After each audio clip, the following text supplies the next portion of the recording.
So the media is saying the quiet part loud. This is really interesting. CNN tweeted, Afghanistan has rare earth minerals and perhaps most importantly, what could be one of the world's biggest deposits of lithium, an essential but scarce component in rechargeable batteries and other technologies vital to tackling the climate crisis. They also said, and this is a headline on a CNN business article, the Taliban are sitting on $1 trillion worth of minerals the world desperately needs.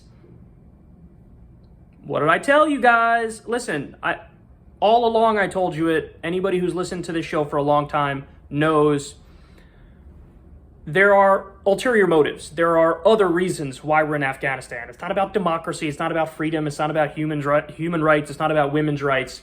It has a lot to do with the military-industrial complex and profit. It has a lot to do with geopolitics and the imperialism chessboard where we're trying to keep China and Russia at bay. And it has to do with natural resources. In Afghanistan, you have trillions of dollars of mineral wealth, as they're correctly pointing out. You have opium. You have, in the case of Iraq, you have oil. And the production of oil in Iraq, by the way, shot through the roof after we invaded. Gee, I wonder why. So this is them sort of saying the quiet part out loud and admitting it, like, yeah, the real reason why we were there, well, here's one of them that we don't discuss too much. It's the mineral wealth. And we want to have access to that. We certainly don't want the Taliban to get rich off of it. We certainly don't want China or Russia to get rich off of it. And so basically our argument is we need to be imperialists and pirates and steal natural resources from sovereign countries, because if we don't do it, then other people who are worse than us are going to do it. So that's basically the argument. And it's rare that they say the quiet part out loud. But as per usual, when they do say the quiet part out loud, it's not to make an anti-imperialist point. It's sort of like to imply a pro-imperialist point of like, okay, yeah, this is sort of why we did it, but isn't it still a good idea then to do it? I don't know. You got to go talk to the families of the Americans who died fighting there, the young men and women.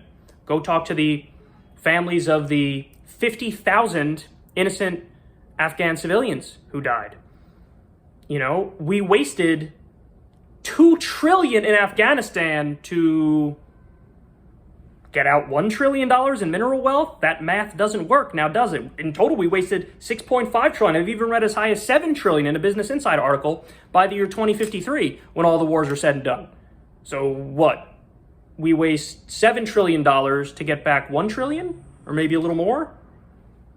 I mean, from a financial perspective and an economic perspective, it doesn't make sense, but also from a moral and an ethical perspective, this is atrocious. We wouldn't accept any other nation acting in this brazen and imperialist fashion, but we do it, and it's called a random Tuesday.